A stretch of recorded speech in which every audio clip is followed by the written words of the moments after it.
Welcome to Perfectly Imperfect, where women share their experiences and stories to empower one another.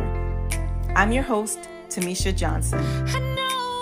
Keep up to date with all things Perfectly Imperfect by visiting our website, perfectlyimperfect.com. Now let's get to today's show. Welcome to the Perfectly Imperfect podcast. I'm your host, Tamisha Johnson. And today we're following up on our previous conversation on dating with intention. So back again today, I have my co-hosts, Sharitha Hallman Cooper, Sonia Sewell, and Kia Brown. So back to dating with intention. So I read this article on Huffington Post, and it listed 10 things about dating with intention. And one of the things that it said was you should set high standards and you shouldn't waver from them in the dating process. So Sharitha, what do you think about that?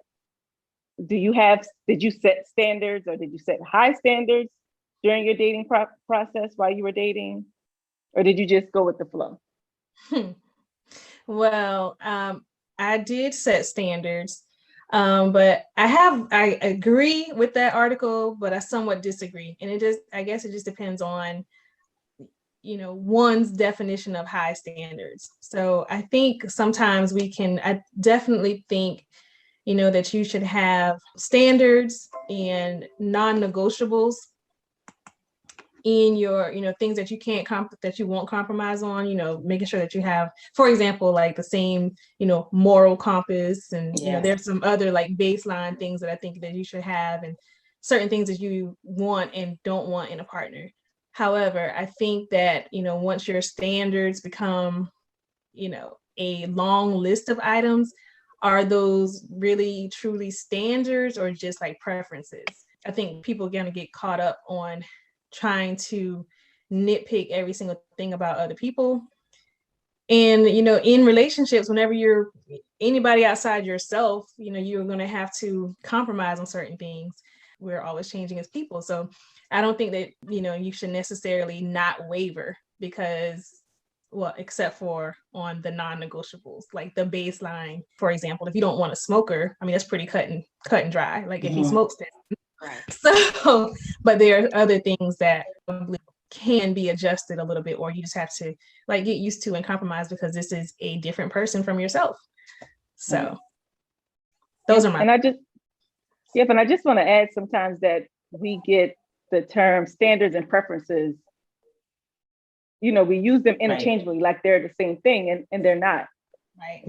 Like you could prefer something, but you don't necessarily have to have it. Standard is, like you say, like a non-negotiable. Because I know sometimes when you have standards, people tend to call you picky. Like I get called picky all the time, where I just think that some of those things are just my standards. And I think they're basic to me. And I guess that goes to your point, like having high standards is subjective, because what could be a high standard to you may not be to somebody else. So you just have to be, mindful of that and just pick your non-negotiables. And you are allowed to evolve. So your standards can change, and it will change, as we get older. So Sonia, tell me your thoughts on standards, and like, what standards did you set when you were dating?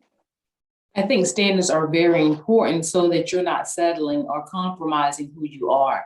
To me, my standards are, for example, like my husband had to be a man of faith. I'm a woman of faith. So to me, that was a standard for me. And that was a non-negotiable to me. He had to be a Christian. I'm not trying to say that there's anything wrong with any other religion, but I'm a Christian. So therefore, I wanted someone that shared the same faith with me. And so that was a standard for me, and that was a non-negotiable. And it was a preference. So I think they can also all be all three in one. It was a preference, it was a standard, and it was a non-negotiable. But, that was just me. But I think some things, like you said, the difference between standard and preferences, well, one of my preferences were my husband had to be tall. I wanted him to be tall, dark, and handsome. As you all know, that's not it. So, that was my preference at the point. And I'm thankful that Yeah, it is. That's a preference. But I'm thankful that my husband, he's Caucasian, a Caucasian male, handsome. He's stunningly handsome. But that wasn't my preference initially. I think I think as you mature and evolve, that happens. I didn't settle for him. That's just that I evolved into something else. But I never like lowered my standards for that. That's just something that I saw. And I was just like, you know what? That was my preference, but my preference wasn't what God had for me. And I'm okay with that, And that's an excellent example of a preference versus a standard. Exactly. Because he is a Christian. You're absolutely right. He was when I met him, when we were dating, he's always been a Christian. So you're right. So my standard I never settled for less. Like he had to be a Christian and he is that. But my preference did change. Mm-hmm. Yes. And just to go to that, I remember one of my preference was I didn't want a guy with kids because I didn't have kids. Yeah. But then I had to sit back and think about that I was one of those kids. My stepdad married my mom when I was 2 years old, and he is my father for all intents and purposes. So how could I say that, I didn't want a guy with kids and, my stepfather stepped in and took that place with my mother. But then when I sat down and really thought about it, was it that I didn't want a man with kids, or did not want a person who was a deadbeat to their kids? Exactly. Yeah. And like, I'm big on character. And I'm not saying that my biological dad is a deadbeat by any means, but I just recall this guy I went out on a couple of dates with. He was really nice. He, poured it on thick, wanted to wine and dine me and everything. However, every time we talked, he complained about providing the bare necessities for his child. That I had an issue with, and to me, that's, like a issue on his character. Absolutely. Not an issue that he had, I agree. A kid, because him and his daughter's mother, they were together a few years. They dated for a few years, and I'm pretty sure he loved her and wined and dined her at some point, just like how he's doing me. So to me, that shows me like, okay, if I were to have a child with you, are you going to neglect me or try to neglect me, just like how you are neglecting this person? So that's where I had to, make an adjustment and realize that, that was a preference and it wasn't necessarily a realistic preference, especially now at 41. So just to be more open to that and just realize that I'm okay with a man that has kids. However, like him being a deadbeat is a non-negotiable for me. Right. That's a non-negotiable for me. Like I find you way more attractive if you're a doting father. If you sacrifice a date with me for your child, I can respect that. Yes. I can respect that. Or if you can't take me to a nice restaurant because you need to provide something for your child, I can respect that. But for you to wine and dine me and your child goes without, that's a non-negotiable. I can't date a person that's, willing to put his personal needs, especially, something like dating, above his child. So Kia, so how do you set your standards? I know you're like me, you're single as well. So what standards do you have set?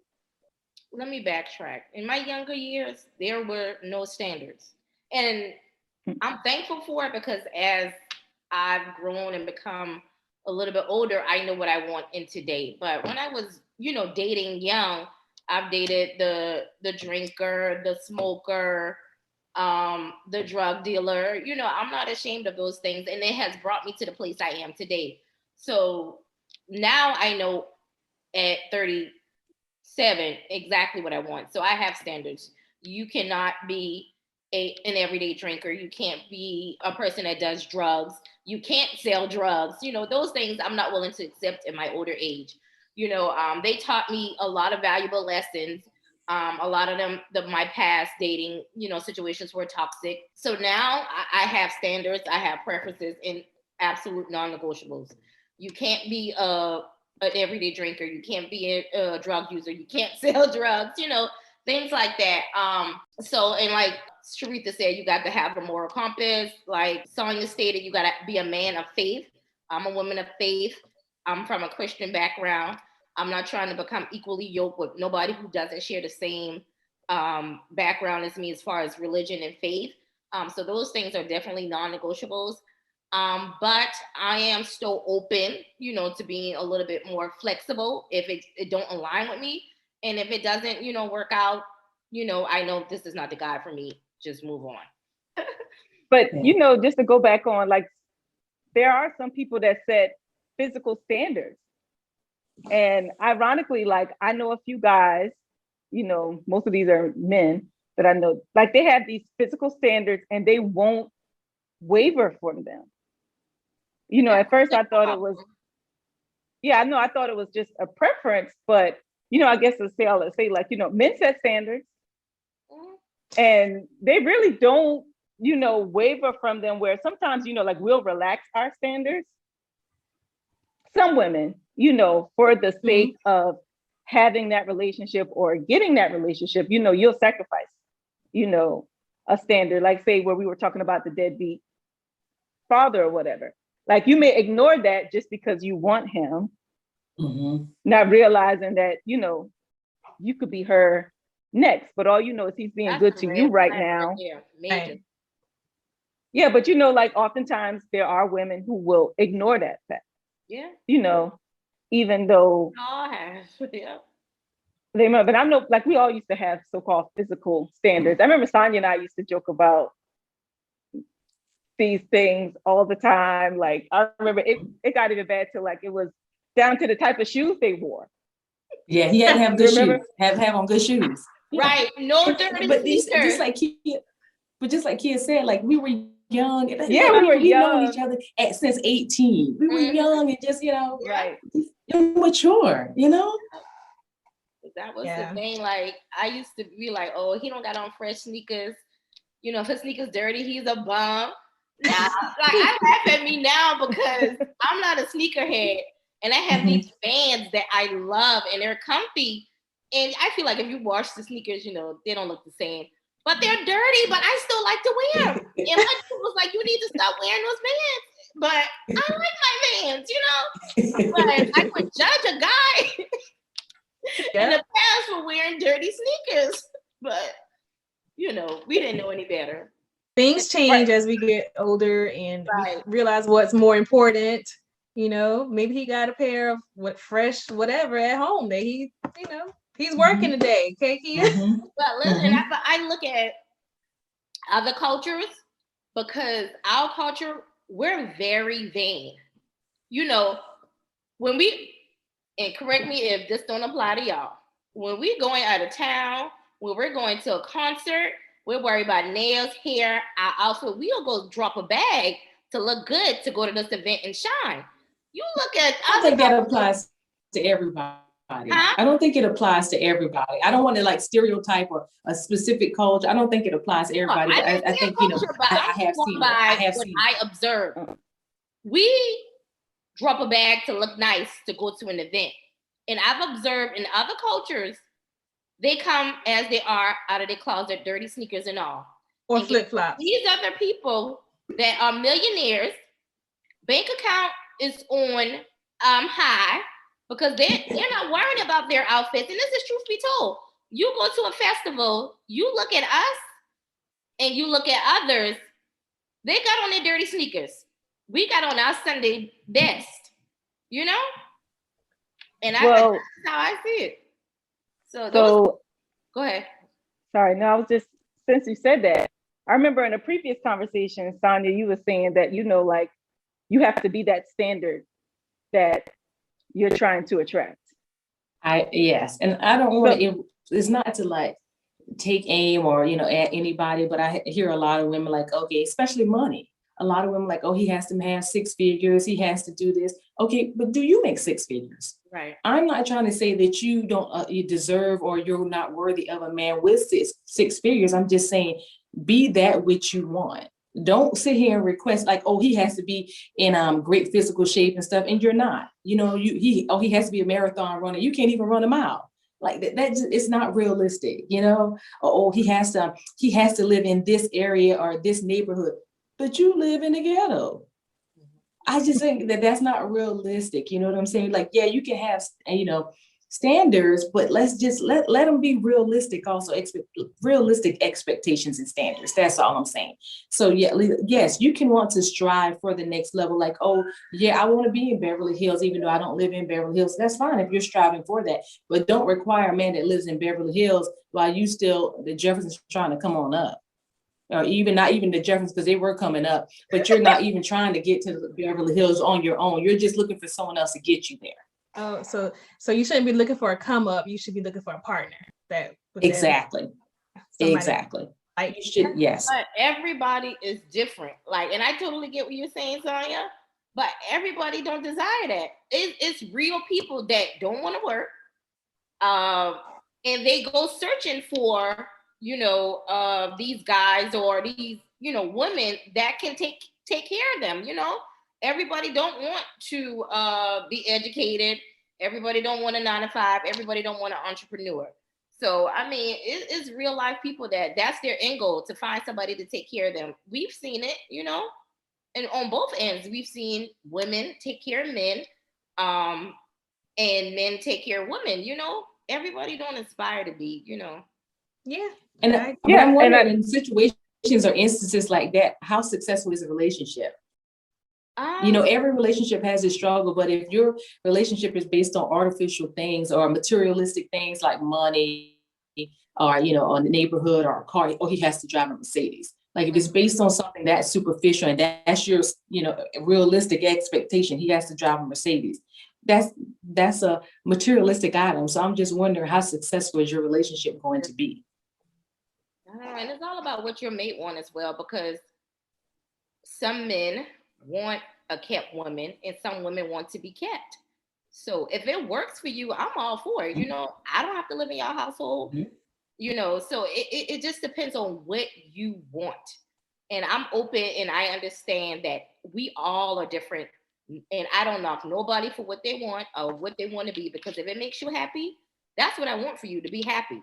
So I don't judge people for, their preferences, their standards, because we all for, as we know, just through conversation, we are all different, But so I just feel like if it works for you, go for it. If you guys agree on those terms, you're the kept, spouse, and it works for y'all, go for it. If she came from the projects and moved to Beverly Hills with him, I'm all for it.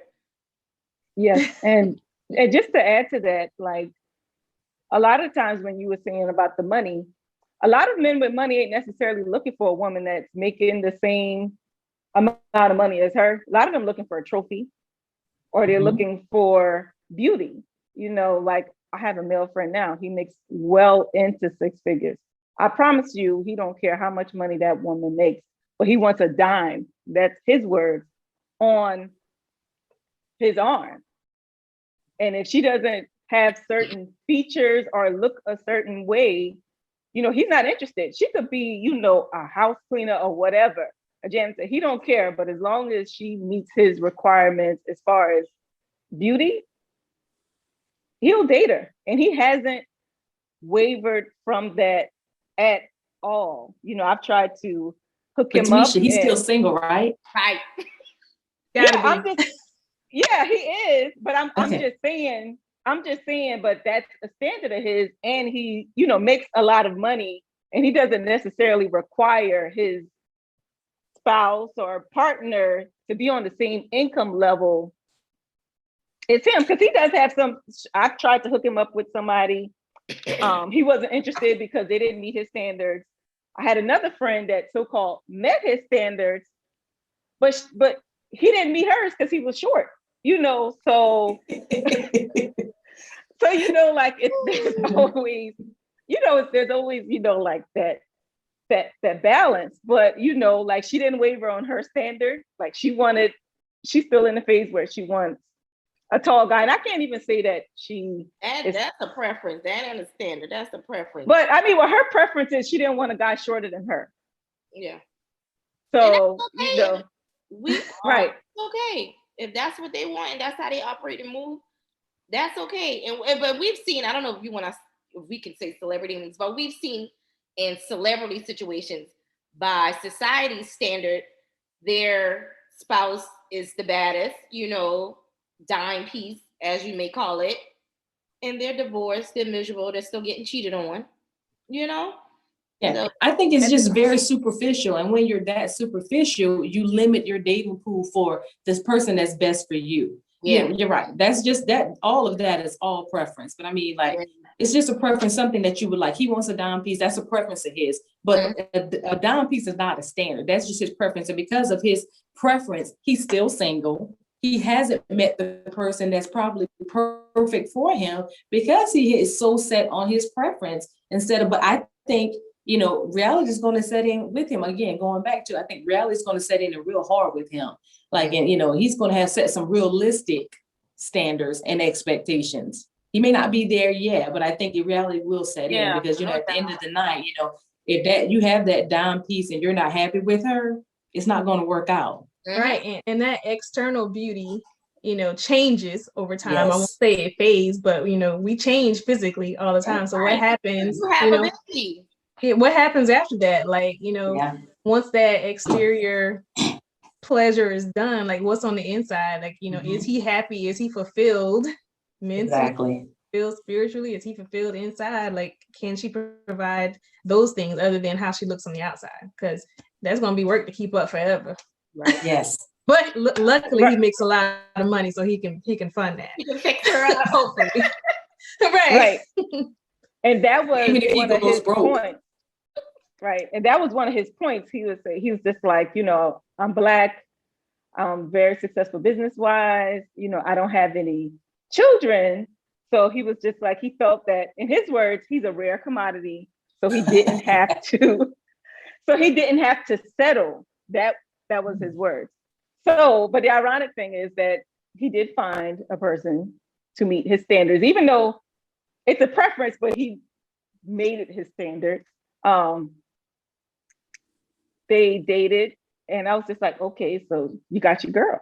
You know, they were dating for like 3-4 years or whatever. So I was just like, so are you gonna propose to her? He was just like, it's some little quirks there, you know, and I'm not even sure if they're still together, but I know he's not married, you know, and this has been probably at least, you know, 4 to 5 years. So that just goes to say, like, you know, sometimes those superficial preferences that you make a standard,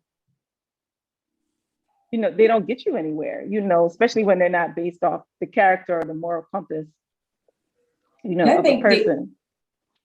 I honestly think they just ultimately hold you back for what's truly out there for you. You know what I'm saying? They're just really great people or really good people that may not be your typical preference, but that doesn't make them any less. That might be the perfect match for you, but your preferences have hindered you from a successful relationship or a spouse because, you know, that you made a preference a standard. Right. And that's why, like we all say, you have to be open to change. You have to be open to be willing to accept the things that you thought you wanted. And once you realized it was asinine, like, okay, let me try something else, you know? Yeah. So when it comes to your standards, so say you meet a guy, right? They may not meet your standards initially. So are you willing to, I guess, work with the person, you know, to help them meet your standard or whatever? So say, for example, let's go back to the man that's not taking care of his kids.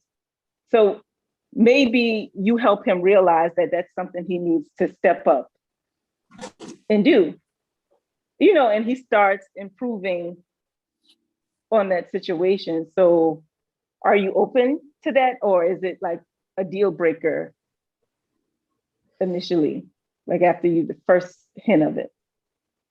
I'm an honest believer in what you see is what you get. I don't believe that people are going to change. If I met you and you weren't taking care of your child or you weren't saved, for me to expect that you're going to change because, you know, that's what I want, I just don't think that's realistic. And I think it's honestly my fault because you showed me who you are. In the words of Maya Angelou, when people show you who they are, believe them. What you see is what you get. You're not, you know, that's what you're getting. It's not going to get better. They're not going to get better. If they're bad with money, you can get good with, you know, better with money. If they're bad with their finances, though, that might not happen. So you need to be okay with what you meet first off. But if he's a deadbeat dad to begin with, I just don't see him changing, because that's something that's so important. Like, why does someone have to teach you to be a good father? Exactly. And nothing with money, just spending time with your child. So if he's already a deadbeat dad, I just don't see that getting better, or trying to work with someone. Like, I don't see me trying to teach him how to be a father. That's just me. Yeah. And how do you teach, as a woman, we can show them things and suggest things, but we can't teach them. And in my younger days, women, we always feel like we can fix up, we can make better. And we never do, to be honest. And so the younger me, he wasn't a great father. I would have made suggestions, it wouldn't have, because it's always two sides to the story. Are you a bad father because you didn't have a great example of a father in your life? Because a lot of these things that we have issues, and I'm just not going to say men, but men and women, a lot of things is generational, is learned behavior, or we didn't have examples. So, in my younger age, I wouldn't have been thinking that way, but as today, my 30 plus self, no, I can't, But in my younger age, I probably would have, suggested or looked at everything like, okay, was his father not in his life? He just don't know any better. And do you have the crazy mother of your child who's not allowing you to be a good father, always creating conflicts? Because I've seen it all. So there's a lot of factors that play into that. So my younger self would not have ran from the situation. I would have made suggestions. And then if it became too much, then, I'm out. But my 30 plus self today, I couldn't, because at this phase in our life, you should have had some therapy, or if you didn't have that father figure that you wanted, by 30 plus, you should try to be better than what you had, So I wouldn't accept that today. If you're a bad father at 35 plus, I don't care if you have a crazy baby mother, or you didn't have a dad in your life. You should, at this point, you should know how to rectify that situation and be a better father to yourself. I mean, to your children. So in this specific scenario about, being a deadbeat dad, I agree with, you can't teach that, especially not at this age. But what I don't agree with is that what you see is what you get. And it's kind of like what Sonia said. But I do think that people can change. And I'll give another example because I was thinking about it. One of my preferences or my standards is that, my spouse is good. The person that I'm going to be with is a good communicator. And I think that, sometimes people communicate differently. And let's say, if he is not a great communicator at the beginning of your relationship, and whenever you have a disagreement, he shuts down. Does that mean that that y'all are incompatible and that's the end of the relationship? I don't think so. I think that's something that can be worked on. So even though at the beginning of your relationship, this didn't meet, your standard, it's something that can change as long as he is willing to work on that and change. Because they can learn to be a better communicator and communicate in a way that works for both of you. So that's one example that I can think of. So I wouldn't say that what you see is what you get, because people can change as long as they want to change for themselves, not necessarily for you. But if they see, your point and you kind of bring it to their attention and they want to do better and they put forth effort to do it, to change for the better, I think that's a situation that could work. I mean, yeah, and that's a good point, Sharitha, and that probably goes along with, like non-negotiables, so like, being a good communicator, it's a standard for you, but you're flexible on that, if they're willing to work on that, because that's something that can easily be fixed. Certain things, like it's not easy to be fixed. Not so like as with easy, Kia, right? Yeah, like Kia said, she used to date a guy that drank. I don't know if they were an alcoholic or, were a serious drinker, but that's something like that may take a little bit more time. even though it can be changed, but like say she's not willing or doesn't want to stay around to help them work through that issue, because Mhm. that's something that's more, challenging than a communication. AA counselor, no. And like I think, and I personally think, going back to what Sonia said earlier, I think that people need to have the same religious beliefs to be in a relationship together. That's my personal belief. Like if you have two different religions, either somebody has to convert or you're not gonna be together. Like that's just that's a non-negotiable. Because you can't, believe in two different things and be in the same relationship. All right, and I know we're wrapping up on time, but just on some recent conversations, just talking about, especially if you all have children, especially, I know like Shritha, you had a daughter before you got married, and Kia, you have a son. Like that's another thing too, that you all have to be on the same page for, as far as setting that standard of how you want that person to treat your child or interact with your child. Mhm. So like that could be a non-negotiable, especially when it comes to parenting, if that person's going to be, a serious factor in your life. Absolutely. I mean, like my mom married my dad when I was 2. So, I'm not sure what conversations they had, but I know in your case, Shritha, like your daughter was much older. No, she was 3 when She was 3? Okay. I don't know why I thought she was like 7 no. or 6, Oh, because she's so tall. right. I was thinking, so I thought she was much older. So did you have any standards around that? Like, Absolutely. parenting and how he interacts with your daughter? So I'll pose that question to you and Kia. Definitely. So that was a conversation that we had at the very beginning of our relationship. So I'm not sure. I want to say he probably didn't meet my daughter for, maybe like it was like a year, maybe like 10 months or so. But we did have a conversation around, the interaction, how discipline would be handled,